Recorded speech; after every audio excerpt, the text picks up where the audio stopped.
Fala, meus queridos, que satisfação, né? Você pode estar falando, poxa, o Glauber sempre começa assim, porque é sempre uma satisfação, sempre uma alegria estar começando um episódio do Startup Podcast, né? Ainda mais essa temporada que está assim incrível. Essa temporada, Reginaldo e eu estamos tendo, né, a honra de trazer pessoas especiais, pessoas aí que estão agregando muito valor ao nosso Startup e com certeza ainda mais ao empreendedorismo, aos negócios. E hoje, esse bate-papo não é diferente, né? Esse bate-papo hoje tem uma grande referência do mercado aí, corporativo, de mentorias, que é o nosso querido Ale Uehara. Eu falei no off bem certinho, ele parabenizou e agora eu fiquei nervoso aqui. Ale Uehara. Então, antes da gente começar, vou pedir aquela ajuda de sempre, né? Que o cara tá no YouTube, tem que pedir, né? Porque esse é o nosso combustível aqui, né? Para você se inscrever no nosso canal, deixar seu like, seu comentário, ajudar a gente a propagar ainda mais o Startup, que graças a Deus e a vocês, a cada dia a gente está chegando numa casa diferente, chegando numa pessoa diferente, e isso para a gente está sendo muito gratificante, né? Sejam bem-vindos, meu querido Reginaldo Schollenberg, meu hoster, meu parceiro, meu mentor, e o Ale Uehara, esse nosso convidado, que com certeza será uma marca grande aqui no Startup. Sejam todos bem-vindos. Vamos fazer uma conversa bem legal hoje, bem atraente para esse público. O Ale tem uma experiência vasta aí, o currículo dele impressiona. Gigante. E não é só o currículo, né? A gente, apesar de eu não conhecê-lo pessoalmente, a gente tem algumas iniciativas juntos aí, que a gente faz o Inovativa, faz a Venture, e tem mais iniciativas aí que a gente participa e comunga das mesmas práticas, né? Então, Ali, se apresenta um pouquinho aí para nós. Legal, obrigado. Fala um pouco de você e depois nós vamos entrar para conversar. Com certeza. Obrigado pelo convite, Glauber, Reginaldo. Acho que a primeira coisa que eu posso falar, né, a gente tem algumas coisas em comum e vamos tentar furar essa bolha, né? Porque a gente ainda continua numa bolha, né? As pessoas próximas e que fazem a mesma coisa, não a mesma coisa, mas coisas parecidas e que essa cooperação e colaboração sempre é super importante, mas que ainda a gente tem que furar essa bolha e esse podcast eu tenho certeza que indo para outros locais e outras pessoas, a gente consegue furar essa bolha que a gente tem aqui. Eu sou Alexandre Uehara, mais conhecido como Ale Uehara. Eu vim muito tempo do mercado corporativo. A gente estava até brincando aqui na questão da idade. Eu já entrei no meu Zenta, né? Que quando a gente entra não sai mais, né? 40, 50, 60. E dentro do mercado corporativo, trabalhando principalmente com inovação corporativa. Trabalhei os meus últimos anos no mercado financeiro, então trabalhei em algumas empresas, inclusive tive uma cadeira no comitê executivo de inovação da Febraban. Então, lá que foi, né, as primeiras conversas e ideação do Pix, do Open Banking, junto com os outros executivos de banco e também com o Banco Central, que eu interagi bastante. E desde então, quando eu saí desse mercado corporativo, mais de 20 anos no mercado corporativo, eu decidi empreender, que a gente estava falando também que não é fácil, eu decidi também empreender, só que também foi uma bagagem já anterior, né? Não foi um empreendedorismo do nada, de oportunidade, mas uma coisa realmente já pensada de um tempo atrás dentro do mercado corporativo, e aí sim, né, trabalhando muito próximo, tanto com a parte de inovação corporativa, hoje atendo essas empresas, seja palestrando, seja dando treinamentos e workshops, mas é a facilidade da gente, quando a gente empreende, de fazer outras coisas também. Importante sim ter o foco, mas eu também acabo fazendo outras coisas, né? Então, algumas coisas que eu faço. Sou professor também em algumas instituições, onde eu dou aula principalmente sobre gestão da inovação e também sobre empreendedorismo. Eu também dou mentoria, né? Então, foi um dos convites quando a gente bateu o papo aqui, fui top 3 mentor do ano no Startup Awards em 2023. Sou também advisor de algumas startups, investidor, tenho 7 startups hoje no meu portfólio. Sou conselheiro de inovação de algumas empresas também, faço parte da AB Fintechs, né, Associação Brasileira de Fintechs, a gente pode até conversar um pouquinho também sobre as Fintechs. Embaixador da Singularity aqui em São Paulo e outras coisas mais, mas sempre aí focado em inovação corporativa. e eu espero muito contribuir no dia de hoje. Talvez eu não dê resposta, e eu gosto muito de falar isso nas minhas mentorias. Talvez eu não dê resposta, e eu não quero dar resposta, mas eu tenho uma única certeza, é sair com muitas dúvidas e muitas provocações, e talvez no dia de hoje a gente consiga fazer isso também. Legal, legal. Porque é verdade, a gente não tem as respostas, né, Ale? Eu sempre falo assim, eu tenho 32 anos empreendendo, empreendi em 2 empresas. E hoje eu tenho que, quando eu vou dar uma resposta para alguém, ou tentar buscar isso, eu faço muito mais com perguntas. Por quê? Porque, inclusive, aquela prática, aquela experiência que eu tive lá atrás, pode ser que hoje não esteja mais cabendo no mercado. O mercado mudou, as concorrências mudaram, as coisas mudaram, e eu tenho que induzir, na verdade, o empreendedor a ele pensar, porque quando ele pensa, quando ele avalia, quando ele tem alternativas na mão, muitas vezes ele cresce, porque daí ele vai aprendendo como traçar o caminho dele, né? O porquê traçar o caminho dele dessa forma. Então, é interessante isso, da gente não levar a resposta final, mas sim as grandes perguntas, né? E às vezes é até difícil, né, fazer as perguntas, e eu sempre falo também, né, nas minhas mentorias, talvez eu faça alguma pergunta, mas você não precisa responder agora também. E é exatamente dentro da vivência da pessoa, às vezes é também dentro da vivência do local, né, da localização que ele está, porque não adianta nada, né? Eu estou em São Paulo, mas como que eu vou conseguir dar um norte, sendo que eu estou em São Paulo e, de repente, meu mentorado está no interior do Nordeste, por exemplo? O mundo é totalmente diferente, né? E aí acho que uma das palavras que eu mais tenho trabalhado e que, para mim, começa a fazer muito sentido é empatia. Né? Eu não vou conseguir dar uma resposta, mas se a gente tem essa empatia, vai ser importante. Eu tenho uma história de uma startup, inclusive, do Nordeste, em que eles são uma startup, uma fintech, né, mas focado em vaquejada. Né? Então, assim, depois de 5 sessões de mentoria que eu tive com ele, eu também aprendi muito, né? Mentoria é um pouco disso, né? Um aprendizado onde de via mão dupla. Depois de 5 sessões que eu fiz mentoria, até brinquei com eles. Pessoal, acho que é o japonês que mais conhece de vaquejada no Brasil, né? Porque eu aprendi muito com eles, né? Não foi só eles, mas foi um aprendizado e saber exatamente, né, que o esporte da vaquejada é muito diferente de um esporte, né, aqui em São Paulo, em um grande centro, em que talvez as oportunidades estejam melhores, e lá também existe uma oportunidade, mas uma oportunidade diferente. Verdade. Não, e é legal isso, às vezes a gente não conhecer nada do negócio e você aprender. Por quê? Porque você começa a olhar com um outro ponto de vista do que o próprio empreendedor que está ali dentro, vivenciando aquilo. Ele já está, às vezes, enraizado, viciado nas coisas, né? E a gente vem com um olhar externo e vê. E uma coisa que eu achei legal que você falou é isso mesmo. A gente está numa situação, por exemplo, você está em São Paulo, eu hoje estou numa cidade interior de Santa Catarina, né? E a gente não sabe a realidade lá. E não é nem só isso, né, Ali? Às vezes a gente não sabe a realidade do próprio empreendedor, como ele está. Talvez ele está passando num momento difícil da vida dele, de casamento, ou está esperando um filho, o outro sócio está com problema financeiro. Quer dizer, a gente não tem nunca o contexto inteiro, né? Quando a gente dá a mentoria. E às vezes é 1 hora, de repente, que a gente tem lá na mentoria que não dá para captar tudo, uma vida inteira da pessoa, né? Que às vezes pode ser até histórias antes mesmo dele empreender, né? Então fica difícil realmente. Essa questão de se compreender o contexto é que a gente tem que levar em conta quando a gente dá mentoria, né? Porque às vezes eu vejo muita mentoria que vai lá e dá solução rápida, né?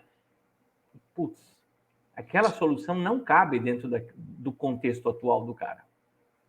Esse ponto também que o Reginaldo falou logo no início aí, de que às vezes a gente está numa fase de conhecimento no que a gente vivenciou, por exemplo, ele dentro dos 32 anos dele, fazendo uma combinação com o que o Ale mostrou, a questão, vaquejada, poxa, eu não conheço nada de vaquejada em si, né? Mas todo o seu know-how, experiência no negócio, a vivência, faz com que você, de uma forma bem mais acelerada, possa compreender o negócio, né? Conhecendo aquilo naquele momento e aplicando. Então, eu vejo que, como o Reginaldo disse, a necessidade não é porque o cara é mentor, tem uma vida, uma experiência, que também não tem essa preocupação de estar sempre procurando se aperfeiçoar, sempre procurando melhorar. Eu gosto muito de dizer essa frase, melhorar aquilo que já faz de bom, né?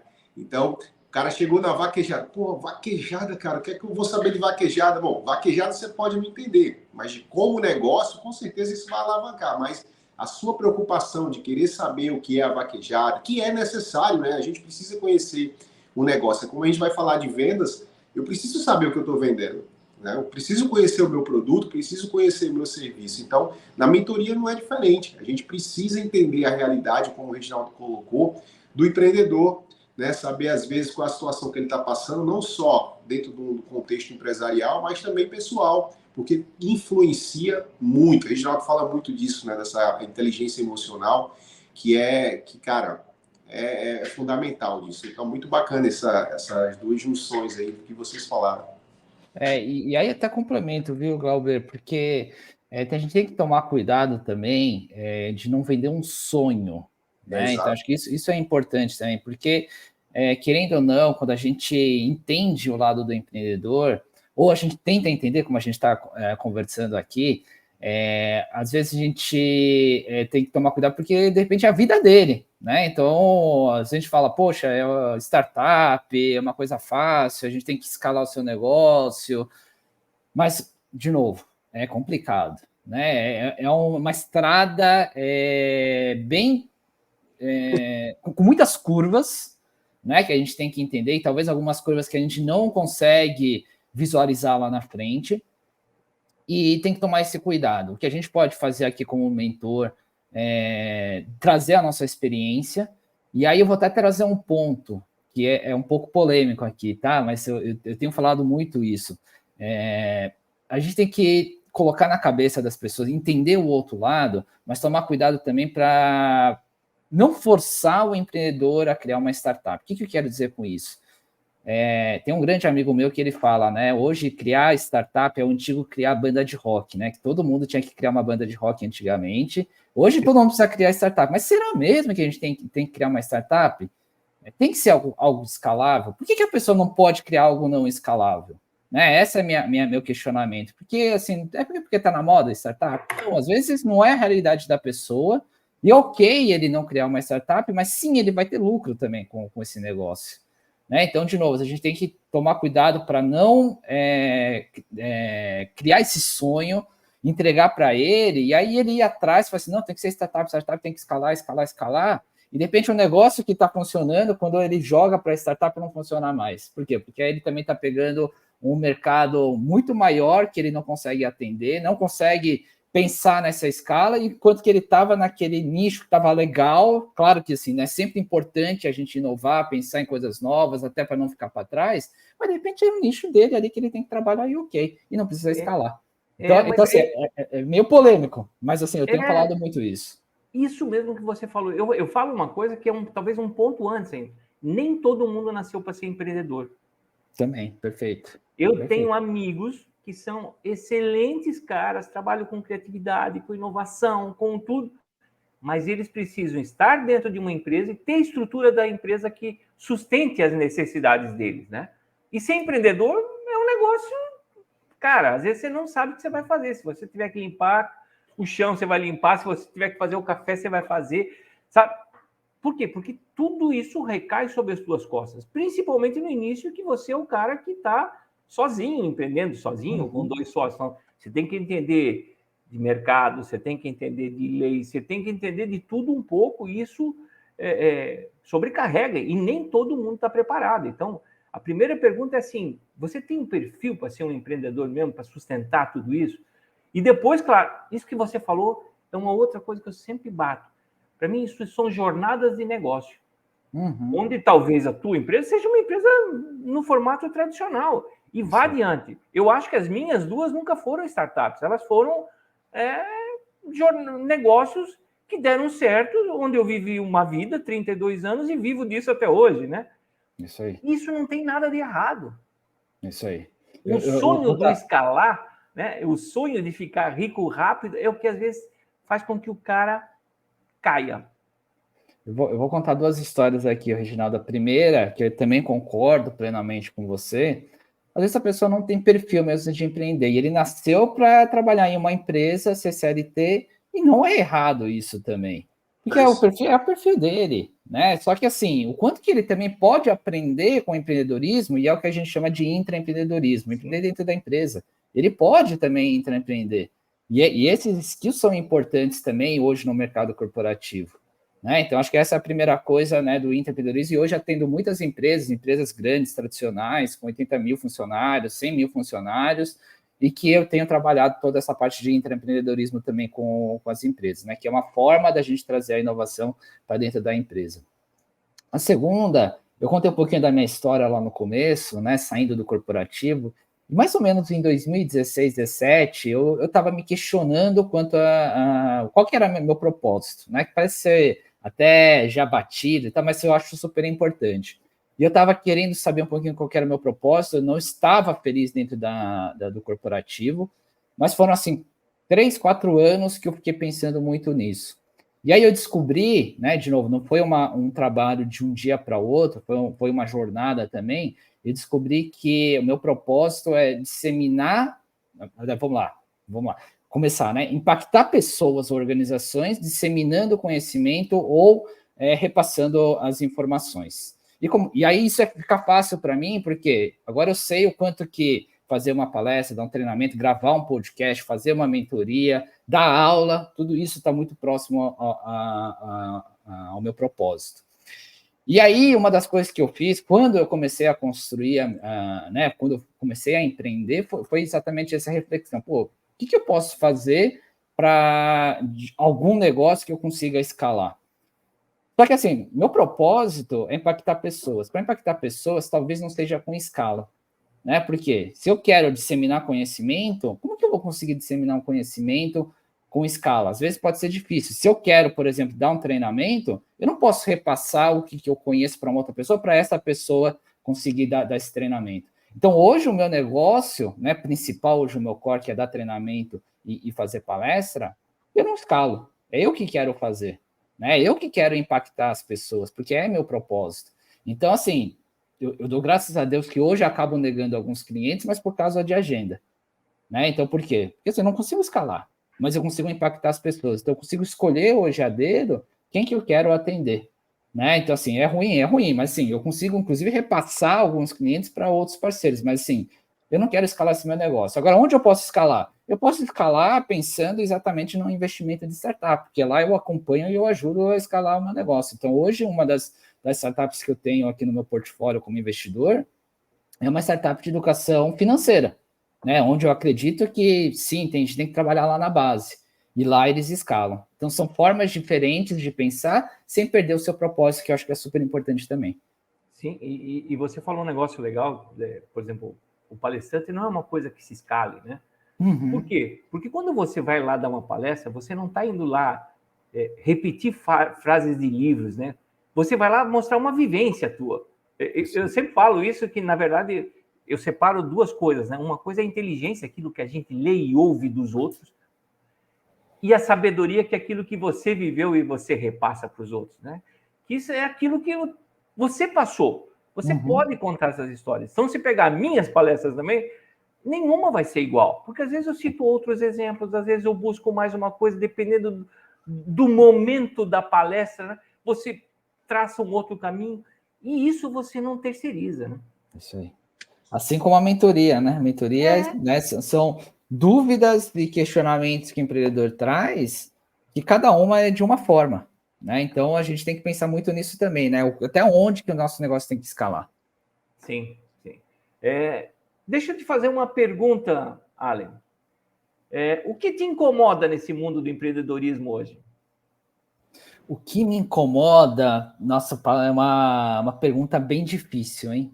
O que me incomoda? O que me incomoda, talvez a primeira coisa, a gente já debateu um pouquinho disso, né? Mas assim, será que todo mundo tem que criar uma startup? Né? Acho que são muita fala, muita coisa sendo distribuída com foco de ser uma startup. Eu não acredito nisso. As pessoas também podem criar negócios mais tradicionais.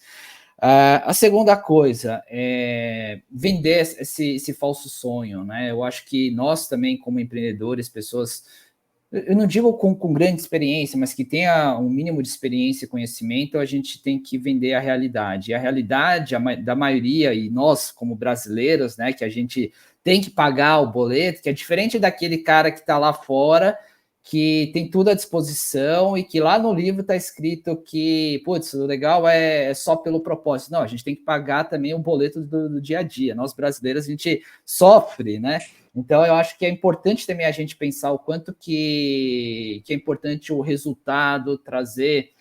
A gente estava conversando sobre isso também, né, Reginaldo, que a gente tem que vender, né? É importante a gente ter um foco em venda também, até porque a gente tem que pagar o boleto no final do dia. Então, isso me incomoda. Às vezes tem muitos papos sobre esse sonho e que a ideia é muito mais construir uma startup, mas esquece do resultado. Então, isso também me incomoda. E, por fim, eu acho que a gente está num momento super legal aqui dentro do Brasil, dentro desse ecossistema de startups, que é essa disseminação do conhecimento. Porque isso me incomodava bastante, né? O quanto que as pessoas ainda eram egocêntricas, e hoje a gente consegue distribuir essas informações que a gente pode impactar o Brasil inteiro. E quando eu falo de impactar, é exatamente da gente distribuir essas informações e conseguir distribuir o conhecimento para outras pessoas e atingir cada vez mais pessoas. Legal, pô, pontos bem legais. Ali, a tua imagem estava parada agora. Estava, agora né? Eu também estava vendo também. Agora voltou. Mas o áudio foi, né? Foi. O áudio estava perfeito aqui.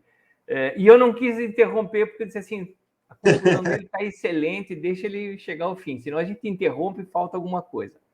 Mas isso que você foi falando, muito legal, porque a disseminação do conhecimento era uma coisa que também me incomodava. Na verdade, era disseminado um conhecimento da facilidade, né? E hoje a gente está começando a falar sobre aquilo que a gente varria para debaixo do tapete, né? O último podcast aqui, nós trouxemos sobre fracassos, uma menina que escreve sobre fracassos. Perfeito. E a gente varre isso, né? Para debaixo dos tapetes. Tipo assim, não vamos falar sobre isso, porque senão ninguém vai querer fazer. Não, vamos preparar os caras, vamos realmente fazer com que eles saibam que a vida é dura e que eles vão ter que vir casca grossa para dentro disso aqui. Por quê? Porque não é fácil. Isso aí. Eu tenho, inclusive, uma palestra que eu falo só sobre as falhas, né? Em que essa palestra, inclusive, eu mostro, né? E isso é muito nítido, principalmente para empresas, porque antigamente a empresa que fala que falhava era mal vista no mercado, né? Pô, como assim o cara falhou? E aí o cara subia no palco, ele só falava de coisas que realmente funcionavam, ou às vezes até falava algo que não funcionou, mas ele colocava ali uma cortina, eu chamo de teatro da inovação, né? Que lá na frente tudo é bonito, por trás, né? Aconteceu um monte de falha, ele não falava antigamente, né? Mas a gente tem que tomar cuidado também que existem dois tipos de falhas, né? Aquela falha que não pode realmente acontecer, porque às vezes a gente está lidando com vida de pessoas, ou até uma transação, né, dentro de um internet bank, a gente tem que tomar cuidado com essas falhas, né? Mas existe um outro tipo de falha, que são aquelas falhas que a gente tem aprendizado. E ali sim, outro processo em que a gente pode trazer e aprender em cima disso, né? Então isso é importante. E existem hoje em dia, já há um tempo também, mas também muito disseminado, são essas iniciativas para falar cada vez mais dessas falhas e erros, né? Tem o Failtech, que de um grande amigo meu que ele puxa, né? O Felipe Murayama, ele tem falando bastante sobre Failtech. E lá fora tem uma iniciativa chamada Fuck Up Nights, né? Que fala sobre essas falhas, assim, erros mesmo que aconteceram, e é importante a gente disseminar, porque isso pode ser um aprendizado para um empreendedor, que ele pode cortar o caminho ali, né? Para não precisar errar da mesma forma. Então, por isso que assim, a experiência das pessoas são importantes também, a experiência das empresas. Eu tenho uma palestra também, ser ou não ser empreendedor, e eu vou cutucando várias coisas, né? E no final eu digo assim, gente, eu passei por tudo isso aqui. Tudo que está escrito aqui, eu passei. Uhum. Eu errei, eu fui resiliente, acertei, e é uma verdade, porque a gente passa. Esses dias uma empreendedora perguntou assim para mim, Reginaldo, qual foi o teu maior problema na vida empreendedora? Eu disse assim, em qual dia? Porque todos os dias a gente tem algum problema. E não é relacionado só ao empreendimento de novo, né? Isso pode ser relacionado à tua vida pessoal, porque a tua família em casa, uma coisa que você falou é os boletos caem. E caem da pessoa física e caem da pessoa jurídica. E a gente é o mesmo, na verdade, no meio disso tudo, né? Sim. E aí entra uma questão que é importante, né, Reginaldo, que assim, não é só sobre o processo de uma construção de um negócio ou de uma startup, mas também os soft skills, né, que você falou uma palavra super importante, a resiliência, né, o quanto que é importante essa resiliência, essa persistência, tudo isso é importante também. Eu tenho né, eu disse para vocês também, sou professor, tem um curso dentro da FIAP que a gente chama de Power Skills, né? E são vários Power Skills, mas um especificamente que, junto com outros professores, a gente criou, chama Power Skills Comportamento Empreendedor. Então, lá a gente trabalha muito mais com comportamento do que só, né, a criação ou o entendimento de um Lean Startup, o que for ali. Ali é muito mais comportamental. É entender mais sobre esses comportamentos, são importantes para o empreendedor, e que muitas dessas coisas a pessoa só vai conseguir entender na vivência. Não é na teoria, né? É na vivência que ele aprende. A teoria parece um negócio tão distante, às vezes, né? Quando a gente fala do empreendedorismo. E eu gostei de uma coisa que você falou. Isso são comportamentos, realmente. Por quê? Porque você tem que aflorar, né? Fazer, acontecer, vivenciar, passar. Então, eu sempre brinco que a inteligência emocional talvez seja o grande forte do empreendedor. Se o cara não tiver inteligência emocional para passar pelas coisas, cara, ele tem que voltar um passo atrás e tentar buscar isso de alguma forma, né? E isso não se ensina em faculdade, não se ensina em um monte de lugar, né? A gente ensina o cara a ser empreendedor como se fosse fazer uma receita de bolo. Isso aí. E não é assim. Esse bolo tem muito mais ingredientes do que a gente imagina e muito mais mistura disso tudo, né? Como acontece? E esse curso que a gente dá é exatamente isso, é um final de semana em que eles passam por muita coisa, né? É claro que a vivência é muito maior no dia a dia, mas dentro de um final de semana a gente faz ele passar por isso, e assim, é incrível esse curso, porque no final do dia tem gente que chora, tem gente que se emociona, tem gente que desabafa, porque querendo ou não, uma das coisas que a gente faz, né, é um final de semana, e o final de semana é abrir mão, de repente, da família, né, que é complicado também. Mas a realidade de muitos empreendedores, né, que às vezes... Exatamente. Então, assim, o quanto que a gente trabalha esse final de semana, que é uma parte do que a pessoa vai viver. Só que aí eu vou dar uma dica também, acho que é importante, Reginaldo, igual, porque não adianta nada a gente ficar só falando e deixar isso no ar, né? O que eu gosto de falar é o seguinte, principalmente aqueles empreendedores de primeira viagem, ou está começando, ou que é jovem ainda, o quanto que ele pode... qual é a dica que eu posso dar na realidade?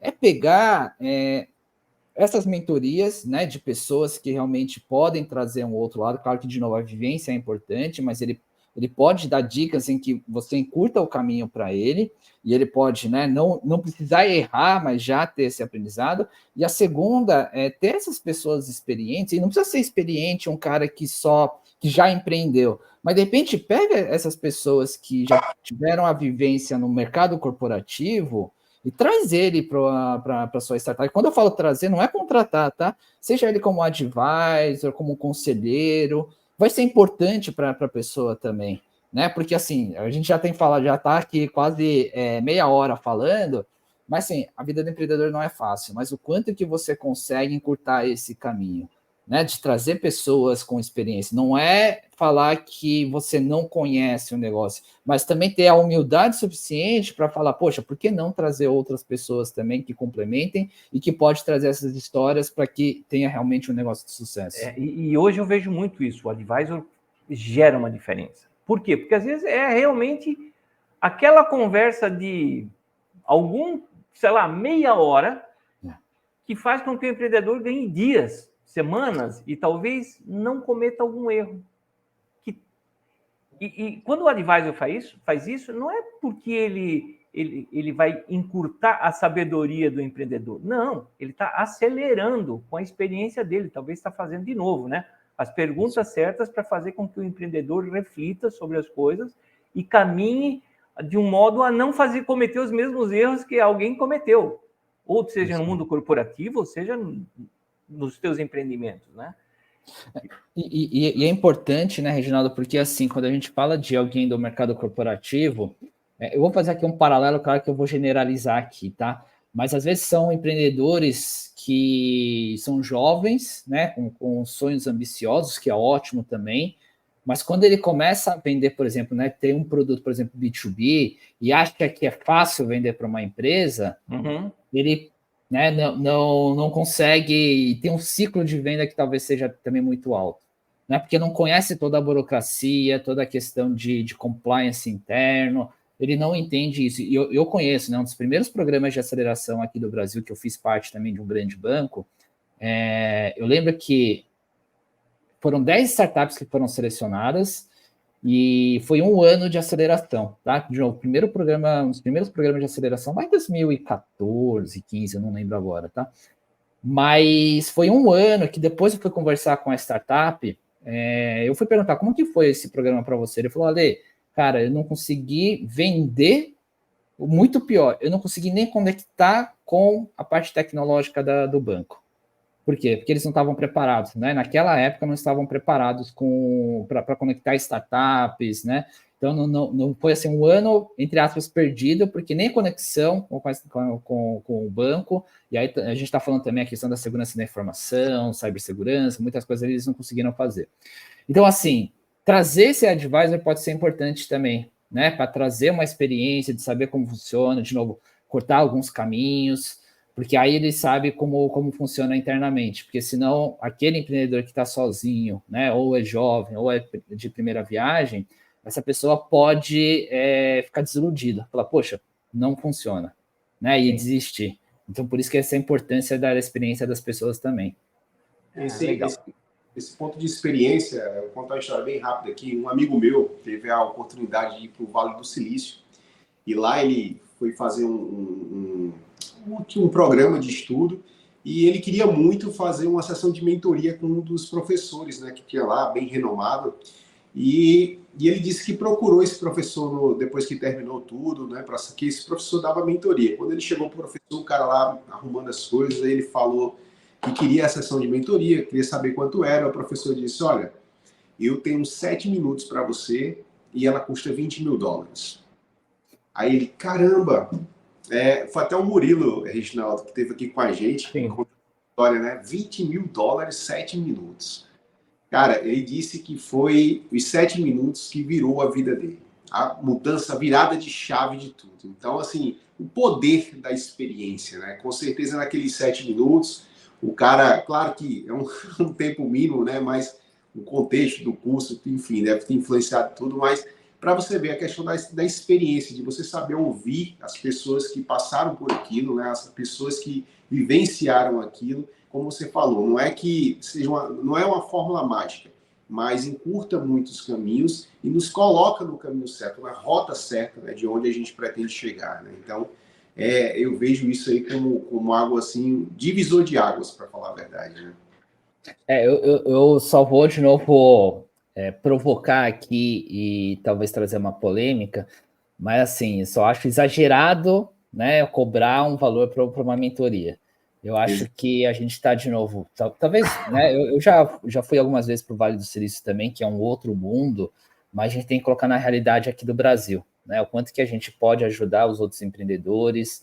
Eu sempre falo que existe uma frase que eu acho, que eu sigo muito, que é o give back, né, de devolver isso, né, o conhecimento que você tem, você devolver, mas eu acrescento, eu não acredito muito em give back, eu acredito em give first, né, de você dar o primeiro passo, você não precisa ganhar alguma coisa para devolver, você pode dar o primeiro passo também.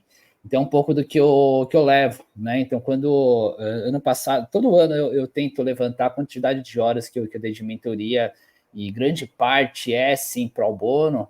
Ano passado foram 160 horas, né, de mentoria. Então, assim, espero alguma coisa? Não espero nada, mas espero assim, se eu conseguir impactar pelo menos um empreendedor ali e ele, né, aprender com isso, né, cortar caminhos, para mim eu já fico muito feliz.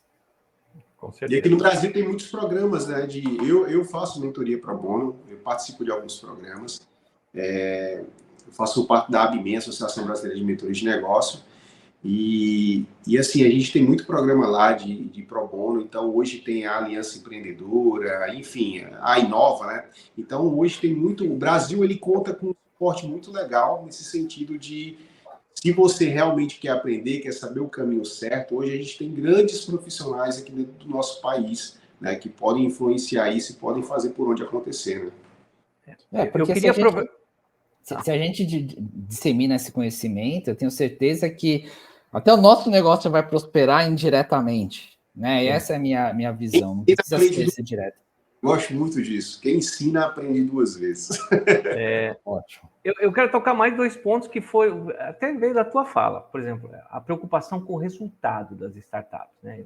É uma coisa inacreditável, mas eu vejo que às vezes quando a gente fala de vendas para esse pessoal, parece ser um tabu, né? Parece ser um negócio assim, mas para que eu preciso vender? Eu já estou fazendo um produto excelente aqui. E essa é uma realidade que, assim, me dói. Por quê? Que queira ou não queira, nos meus 32 anos lá de empreendendo, a única coisa que fez a roda girar foi vender. Foi vender e a responsabilidade de atender o cliente, né? Isso é outra coisa também. Eu vejo a maioria dizer assim, mas cliente só incomoda, cliente, vou demitir esse cliente. Cara, entenda o que ele vai fazer, né? Entenda o que ele está reclamando de repente. Pode ser que ele tenha total razão e você tenha que mudar o teu produto, talvez mudar a tua forma de agir, né? Como é que você vê isso no sentido geral, Ali? Porque é uma coisa que me incomoda. Não se preocupar com vendas e não se preocupar com o cliente. Acho que aqui entra um pouquinho também a palavra que eu comentei agora há pouco, né? Humildade de saber que de repente seu negócio não vai virar, né? Porque a gente fica muito na cabeça, aquela ideia que eu tive, né? Sensacional. Mas pode ser que não seja essa ideia, né? Por isso que é importante a gente também ter essa humildade, saber que a gente pode ser que a gente tenha que pivotar. Então, isso é importante. Aquela ideia inicial talvez não seja a ideia final que você vai ter. Mas, aí, de novo, acho que é importante a gente pensar o quanto que a gente pode aprender, né? Seja via podcast, via outras pessoas, porque, de repente, você não precisa insistir tanto naquele erro aquele erro não, aquela persistência que você está no caminho errado. E aí, os mentores podem ajudar muito quanto a isso. É lembrar que, assim, a melhor validação, a gente fala muito de validação, né, principalmente no meio de startup, mas a melhor validação é o quê? É o cliente pagar. Se o cliente está pagando, né, é o melhor tipo de validação. Então, às vezes, a gente fica muito no pé, eu sou uma pessoa que eu fico muito no pé em questão de vendas. É claro que, vamos lá, existem alguns caminhos, né? Vamos pegar aqui o caminho de startup que tem que escalar. Que, de novo, não é que é errado criar uma startup, mas são caminhos diferentes. Agora, vamos pegar o caminho de startup, que precisa validar bem, por quê? Porque quanto mais você conseguir validar e pensar nessa escala, vai ficar mais fácil para depois você exponencializar seu negócio. Tem que tomar cuidado para também, assim, não vender em um formato que é só por vender, né? Tem que estar dentro de uma estratégia de escala. Então, às vezes, eu vejo muito isso, eu fico muito no pé, né? Quando eu fico no pé, eu também quero deixar bem claro aqui para não pegar mal, mas assim, não é que ficar no pé que eu sou o dono do negócio, mas também de criar uma estratégia. Se a estratégia é vender, então vamos ficar nessa questão de vender, a gente cria estratégias diferentes de venda. Mas assim, tem empreendedor que fala assim, não, eu consegui vender ali. Mas quando você vai ver, não está na estratégia de escala, está numa estratégia, de repente, de fazer uma consultoria, para conseguir vender, para conseguir pegar um cliente, mas não foi o produto que eu estava construindo ali de escala. Daí ele fala, não, valeu, como eu estou conseguindo e tal, não sei o quê. É legal, tá trazendo, né, dinheiro em caixa para você. Tá trazendo fogo para a startup, né? Que ótimo, né? De novo, a gente está falando de brasileiros que têm que pagar boleto.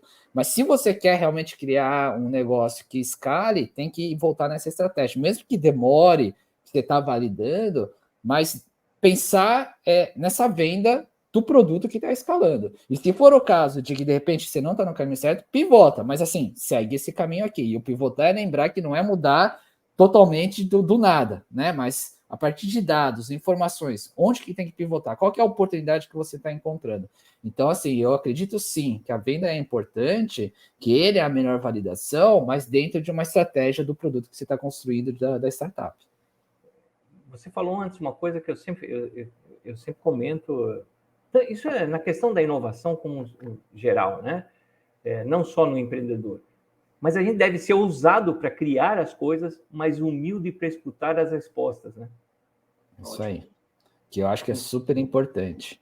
E assim, e às vezes pode ser também, né, já que o Glauber falou que de repente uma mentoria pode ser um grande diferencial, às vezes pode ter esse diferencial também. Né? E eu conheço muita gente, muito empreendedor e empreendedora, que eles falam mesmo, né? Puxa, naquela hora eu tive que ser humilde e ouvir, e, né, do que seguir realmente algumas coisas que estavam na minha cabeça. E foi o grande diferencial dessas pessoas. Com certeza. A venda e o escutar, né? A escutativa, né? De uma forma geral, é um negócio fantástico e o empreendedor tem que descobrir isso logo. Por quê? Porque a gente vive de escutar, escuta o mercado, escuta os nossos funcionários, às vezes, né? Os nossos colaboradores, os nossos sócios, a nossa família, e entrar nesse ritmo. E a outra questão é a questão... Posso só abrir só um parênteses, só para não perder aqui? Pode. E aí tem outra coisa que eu também, é meio polêmico aqui também, tá, Reginaldo? Mas assim, eu tenho falado muito com as startups que tomar cuidado também empreendedorismo de palco, né? Porque muita gente, tem muito empreendedor que está querendo... E quando eu falo palco, é também pensar em um programa de aceleração, em participar de algum evento, que às vezes assim, você não traz retorno, mas traz muita mídia, que é ótimo também. Mas é lembrar, né, que a venda é importante. E aí já vi muita startup que fala assim, não, olha, mas eu vou participar do evento X, Y, eu fui convidado, vou participar, só que não tem um outro braço para ajudar, um outro lado para ajudar nas vendas, né? Porque lembrar que startup às vezes é pequena e tal, então ele tem que se dividir. Aí ele acaba indo muito mais do lado do palco, de ganhar uma premiação, algum badge. De novo, é ótimo, mas como equilibrar esses dois lados? E às vezes o pessoal, né, olha muito mais esse lado de aparecer do que realmente vender. Então tem que tomar cuidado também. Tem que chegar uma hora e você tem que parar. Não parar disso, mas escolher aquilo que você vai fazer. Eu fiz um cálculo ano passado para um empreendedor. Ele gastou 270 horas no ano fazendo empreendedorismo de palco. E no evento, fazendo pitch, não sei o quê, não sei o quê. Eu disse assim, cara, isso é a conta básica aqui de tempo. Mas quanto você gastou preparando esse pitch? Quanto você gastou do teu dinheiro que você poderia ter investido no teu produto para ir? Porque você tem que ir. Vai lá, vai se hospedar, vai gastar. Por mais que você economize tudo, né? Mas você gastou. Tudo isso saiu do teu planejamento. E essas contas ninguém faz, muitas vezes, né? E foi uma belíssima lembrança, o empreendedorismo de palco, e muita gente está vivendo disso. Né? Isso aí. E aí depois você reclama que a startup não deu certo, né? Daí reclama que está trabalhando demais, né? Porque daí talvez tenha que fazer outras horas para compensar isso, daí está deixando a família, aí está tirando o equilíbrio da vida que a gente precisa também ter, né? Exato. E aí veio uma outra coisa que da questão do resultado, de vender e coisa e tal, é o planejamento, né? Muita gente não faz um planejamento ou faz assim, faz um excelente planejamento milagroso de vendas, né? Para mim, o Excel é fantástico para multiplicar. A gente bota lá os números que a gente quiser, né? E funciona. E esquece da estrutura, esquece de uma pilha de coisas que tem que fazer. Ou, como eu vi o ano passado, uma empresa, na ideia, buscando 2 milhões. E aí eu fui olhar o planejamento deles. No momento quase zero, sem produto ainda, já tinha 3 vendedores contratados. Então, como educar as pessoas a montar o planejamento? Né? Como pensar isso? Porque, de novo, né? Quando você está dentro de uma corporação, você até pode pensar se você tem orçamento, se você... Agora, quando você é startup, você já não tem orçamento. Então, você tem que fazer da maneira mais enxuta possível. E, assim, eu acho que hoje um dono de startup ele tem que ser o primeiro cara a vender o seu produto. Por quê? Porque é ele que vai ensinar e repassar para os outros como vender, né? Como é que você vê isso? Eu de novo, vou tentar generalizar aqui, tá? Mas eu gosto muito de voltar atrás e entender por que acontece isso. E eu já vi também algumas startups, né? A primeira delas, pode acontecer, de novo, generalizando aqui, são pessoas que não têm experiência, né? Então, acha que, né, lê alguns livros, vai para algumas palestras, fala, putz, já sei o que eu vou construir, tem uma ideia aqui. só que não tem essa experiência de que, sim, é importante ter esse planejamento, é importante, e de novo, não é burocratizar o seu negócio, né? Porque às vezes a pessoa que não tem experiência fala assim, não vou burocratizar, vamos fazer aqui, né, desse jeito, sem burocracia. Às vezes é importante, né, ter esse planejamento. Eu já escutei, não vou perder tempo porque eu não tenho dinheiro, para que eu vou planejar mesmo? Exato. Então, é complicado, né? Então, assim, o mundo dos negócios, e isso envolve não é só o seu negócio em si, mas outras pessoas em volta também. O tempo das pessoas, né? Quando eu falei aqui o exemplo de um B2B, é isso. Às vezes não é o seu tempo de venda, né? Mas o tempo de compra deles. E aí envolve compliance, equipe de compras, né? Então é mais complicado. Então, sim, esse planejamento tem que acontecer, porque, né, de novo, se você é uma startup B2B e o ciclo de venda é muito alto, você vai ter que se planejar para isso. Talvez você não vai conseguir vender de um dia para o outro e você vai precisar ter caixa aí para pelo menos 1 ano, 2 anos. Né? O quanto que isso é importante também. Até porque o seu recebimento também pode ser diferente, né? Vai depender lá da empresa. De repente é 90 dias. Como você vai sustentar 90 dias sem esse dinheiro, né? Que você já entregou alguma coisa. Então é importante esse planejamento.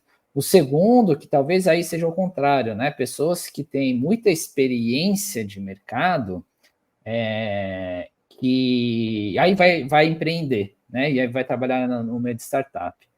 E aí o pensamento também tem que ser um pouco diferente, né? Se adaptar. Porque enquanto você estava ali, né, ganhando CLT, aquele projeto que você estava tocando, que você pediu dinheiro lá no final do ano e que você está tocando, se der errado, não vai afetar o seu bolso, né? Porque você é CLT. Sim. É o projeto que não dá certo. Agora, quando você vai empreender, se não der certo, talvez o seu negócio não vá para frente. E aí é o seu dinheiro, e talvez seja o dinheiro, inclusive, né, do seu sustento, do sustento da sua família. Então, aí entra, né, uma coisa também importante para um empreendedor, né, que é o plano B, plano C, e aí entra de novo o planejamento. Né? Então, assim, não é você seguir um plano que, de repente, lá na empresa, quando você trabalhava CLT, você só tinha um plano A. E assim, putz, se não der certo também, ok, a gente vê ali na hora, né, vai lá para a reunião da diretoria, pede mais dinheiro, o que for ali. Né? Quando a gente empreende, não, já é mais complicado. Tem que ter esse plano B, plano C, sempre pensar em alternativas. Por isso que eu falei, né? Volta ao que a gente estava falando agora há pouco, né? Ter pessoas experientes dentro da equipe é importante, né? E aí essa mescla, né, de pessoas de diferentes perfis talvez seja o sucesso para o seu negócio. Ale, você tocou nesse ponto aí e eu já comentei aqui em outros momentos, assim, vou generalizar, assim, não de uma forma completa, mas assim, a cultura brasileira, ela ainda vive muito dessa questão de copiar o que que deu certo fez para colocar no seu negócio, né?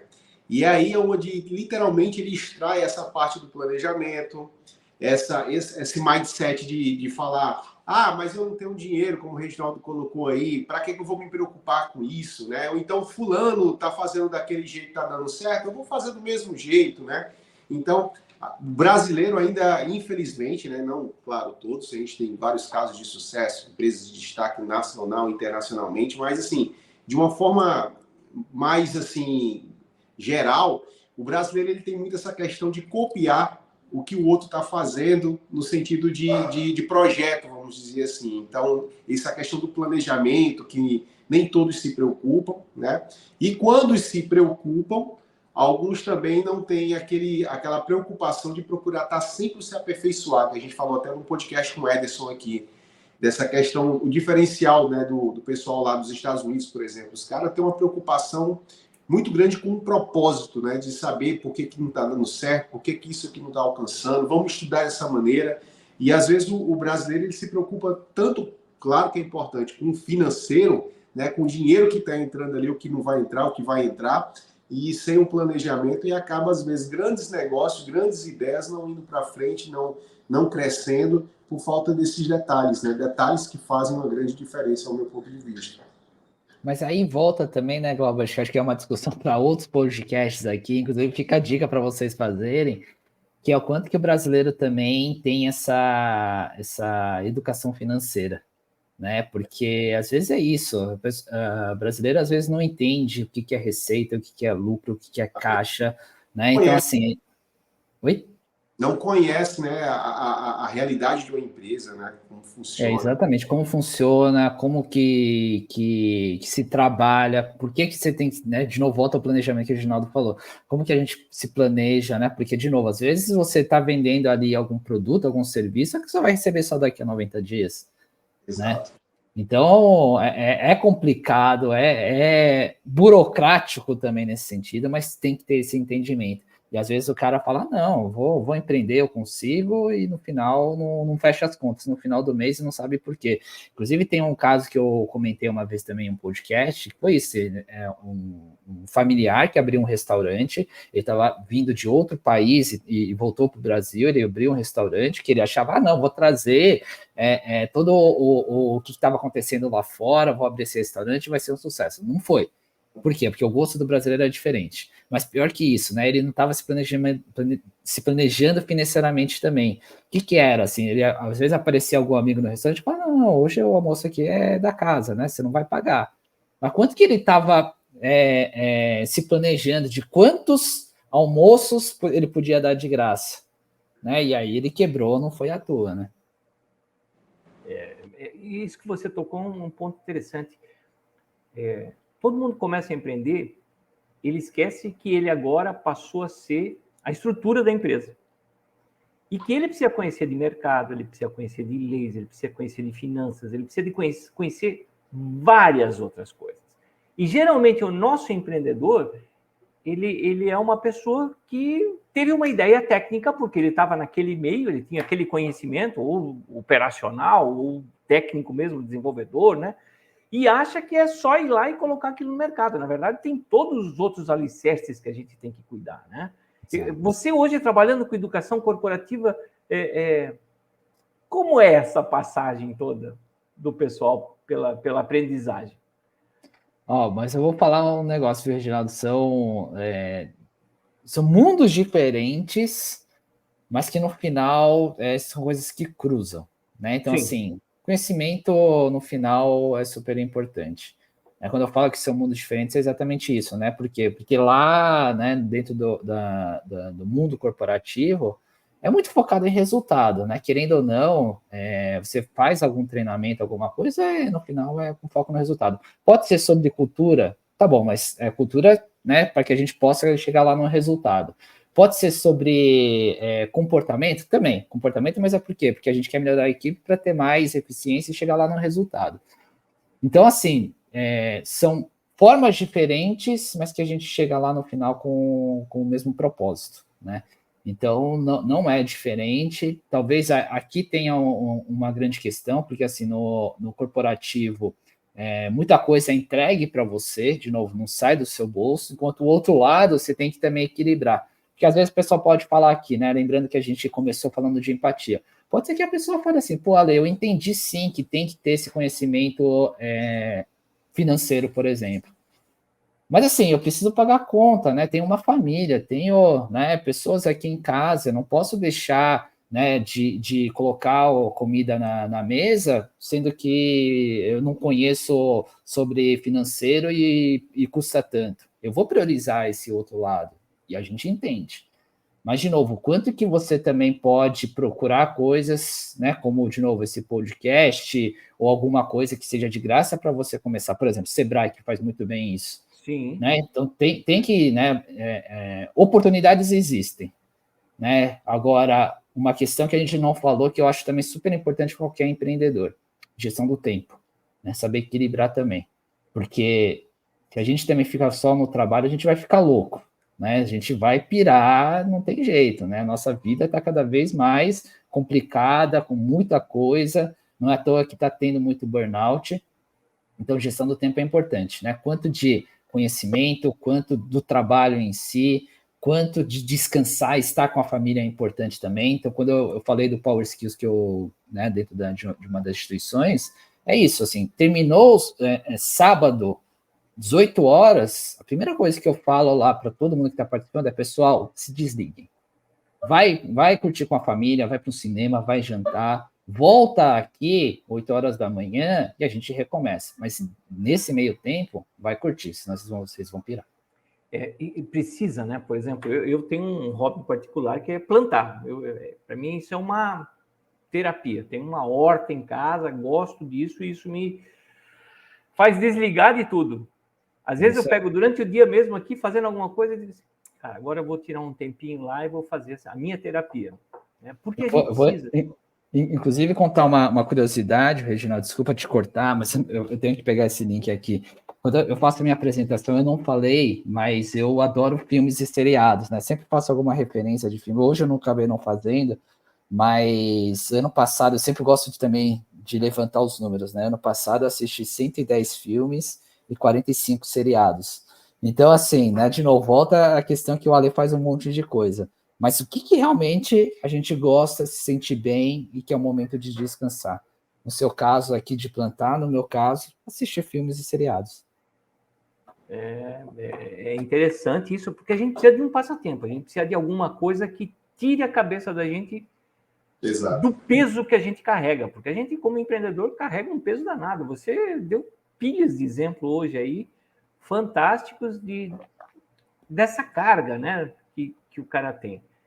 E essa carga se estende à família, porque a família também vive o teu empreendimento. Isso aí. Eu lembro de uma história minha, né? Meu filho tinha 1 ano de idade, eu estava viajando, estava 20 dias fora já. Naquela época, avião não era uma coisa barata, né?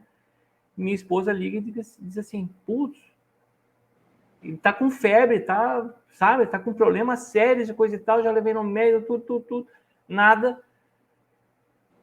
Peguei o avião e vim embora. Cheguei em casa, cadê a febre? Era saudades. Isso para mim foi um senhor ensinamento, né? Desde lá eu mudei completamente a minha vida. Isso ele está fazendo 30 agora, né? Então, 29 anos atrás, né? Foi uma escola. E só que foi uma escola no choque, né? Eu tomei um choque. Sim. Como dar esse choque em todo mundo, né? Como fazer com que a gente consiga ter um marco na vida da gente, e não precisa ser ruim, né? Um marco bom, né? Onde a gente começa a descobrir que realmente a gente precisa ter o equilíbrio entre as coisas, né? Isso aí. Esse é um ponto importante. Com certeza, né? Essa parte Isso faz a gente poder, vamos dizer assim, de uma forma mais grosseira, como se fosse engrenagem ao nosso óleo, né? Que faz lubrificar para que a gente possa girar melhor, né? Para mim, o jiu-jitsu é minha fuga, né? Eu estou lá no tatame, eu esqueço do mundo, me concentro, melhoro minha parte como pessoa, enfim, né? É o nosso hobby. Ale, eu queria que você contasse um pouquinho mais de quais são os seus projetos para 2024, o que é que está vindo por aí, o que é que... A gente sabe que você tem o seu dia assim, bem preenchido, né? Com certeza, diante de uma rotina de trabalho gigantesca. Mas quais são os projetos que o Ale tem para 2024, que pode compartilhar com a gente aí? Essa pergunta é para pegar mesmo, é para ver se eu fiz o planejamento, né? Então, para mostrar aqui, né? Na real. O Glauber, Reginaldo, primeiro eu quero agradecer mesmo, e assim, meus projetos para 2024 é lembrar do meu propósito, né? Impactar pessoas. Então, assim, as mentorias eu continuo, são vários programas que eu participo, né? E realmente eu gosto, tem muita coisa ali, é realmente pro bono. Por outro lado, né, até por equilíbrio, que eu tenho pensado muito também, que ano passado eu trabalhei muito, muito. E eu tive também momentos de lazer, né? Então, uma das coisas que eu fiz ano passado, eu fiquei fora 3 meses do Brasil. Então, assim, peguei um Airbnb lá no Japão e eu e minha esposa, a gente ficou lá. Só que trabalhando também, né? Só que, claro, que uma carga diferenciada, né? Questão de fuso horário, então foi muito bom. Para esse ano, eu pensei muito nisso, então, assim, a carga horária de aulas eu vou diminuir, né? De novo, acho que o importante é que a gente pensar qual que é o nosso limite, então eu estou nesse planejamento de diminuir a carga de horas de aula, mas assim, não é largar, porque assim, eu adoro dar aula, é uma coisa realmente do meu propósito, mas trabalhar muito próximo dos empreendedores, trabalhar também, né, com as palestras corporativas, treinamentos, isso ainda continua, então estou tendo isso como uma meta para esse ano, que é cada vez mais impactar as pessoas. Porque, querendo ou não, quando a gente fala de empresas, empresas são feitas de pessoas, né? E se a gente faz algum treinamento, alguma palestra para a empresa, também a gente está impactando as pessoas.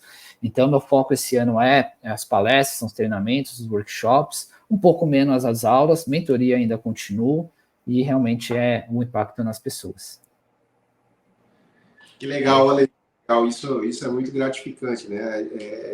Eu vejo muito essa sua, no seu propósito, né, de retribuir tudo aquilo que você aprendeu, que você retribuir não, compartilhar tudo aquilo que você aprendeu, que você vivenciou com outras pessoas que estão caminhando, né, nessa área do empreendedorismo. Isso é muito bacana. Isso fortalece a gente, né? Isso aumenta a nossa experiência, aumenta a nossa capacidade. Então, assim, eu acho muito válido e importante a gente que já vivenciou certos momentos possa compartilhar com aqueles que estão começando, né? É um dos intuitos do Startup Pay, é a gente fazer isso, né? Trazer para as pessoas que estão começando.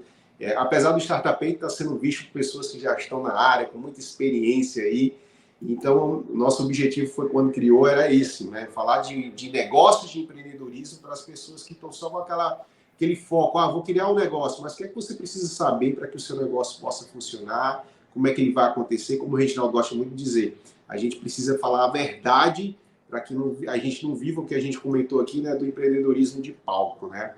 Então, assim, é uma hora que é a hora mais rápida do dia que passa, essas horas no Startup, viu, Reginaldo? A gente tem que começar a falar com o pessoal aí para abrir uma agenda com maior número de tempo, porque, cara, a gente fica aqui conversando, aprendendo, é muito bacana. Então, só queria agradecer a presença do Ale. Depois deixa com a gente suas redes sociais, o projeto que você está inserido, quiser compartilhar aqui para a gente colocar na descrição do grupo, né? Agradecer o meu querido Reginaldo Schulenberg por esse momento assim grandioso. E, Reginaldo, com você aí. Ale, muito obrigado aí pela tua generosidade de trocar essas informações. Eu acho que isso, cara, a gente cria realmente um diferencial no mercado muito grande. Tem muitas pessoas precisando disso, e a gente olhou nessa trajetória do Startup, a primeira e segunda, terceira temporada, a gente fez só eu e o Glauber falando sobre assuntos, fizemos quase uma jornada de negócio. E a gente recebeu muito feedback de pessoas que disseram assim, poxa, apliquei isso que você falou e fiz minha primeira venda, fiz isso aqui e, cara, deixei de fazer um negócio ruim, sabe? São pequenas coisas que a gente compartilha que para algumas pessoas tem um significado enorme. Então, queria te agradecer porque você foi muito rápido em aceitar também estar aqui. E essa generosidade de trocar essa informação, de levar a informação para o mercado, é um negócio que a gente tem que agradecer sempre, porque são pessoas que vão criar diferencial na vida dos outros. Obrigado, Ale. E a gente vai conversar mais aí nas nossas iniciativas, aí uma hora a gente se cruza em uma delas. Glauber, obrigado de novo aí por você, está sempre junto com todo mundo. E Ale, sua mensagem final, se você quiser, por favor. Não, eu acho, novamente, agradecer, né, para quem quiser contar comigo, né, seja por Instagram, né, que é ao contrário, né, o Uehara Ale, LinkedIn tá como Alexandre Uehara, podem contar comigo, podem mandar mensagem. Se eu demorar, é porque tem muita coisa, mas assim, eu faço questão de responder a cada mensagem, cada um que procurar, e dar parabéns para vocês, né, que aqui também, né, resiliência. Né? Então, assim, poxa, vamos começar, vamos para onde? É entender o público, é entender esse. Mas, assim, acho que o mais importante é isso, né, Reginaldo e Glauber? Se a gente consegue impactar uma pessoa que fez a diferença na vida dela, pô, a gente sai super feliz, porque a gente sabe que nosso trabalho está sendo bom. E se todo mundo tiver esse pensamento, né, de atingir uma ou duas pessoas, olha como a gente consegue exponencializar também. Né? Eu sempre falo, não é sobre abraçar o mundo e resolver. Eu, Alexandre, não consigo resolver o problema da fome mundial. Mas se eu fizer um pedacinho, todo mundo fizer um pedacinho, com certeza a gente consegue. E eu gosto dessa mensagem positiva. A gente consegue sim mudar o mundo e consegue impactar e, claro, impactar o Brasil, né? Com certeza. Exatamente. Olha, eu vou logo dizendo aqui, né? Eu sempre no finalzinho aqui estou intimando praticamente todos os nossos convidados a se fazerem presente novamente aqui no Startup. E a gente está programando aí para uma temporada, uma roda de conversa, né? E, claro, nós aqui queremos muito a sua presença também, para contribuir ainda mais, né? Então, aqui o passaporte é carimbado uma vez, mas o visto aí está liberado, né? Com certeza. Pessoal, muito obrigado a todos vocês que acompanharam o Startup Pay, né? Depois segue o Ale, o Reginaldo, a mim, o Glauber, o Startup Pay nas redes sociais. E pedir mais uma vez para você que está assistindo esse vídeo e ainda não se inscreveu no canal, né? Tem que se inscrever para ajudar a gente a continuar trazendo esse conteúdo, gerando todo esse tipo de informação. Meu muito obrigado. Peço a Deus aí que abençoe a cada um de vocês. E a gente se vê no próximo Startup Pay Podcast. Obrigado, pessoal. Fiquem com Deus. Abraço, obrigado.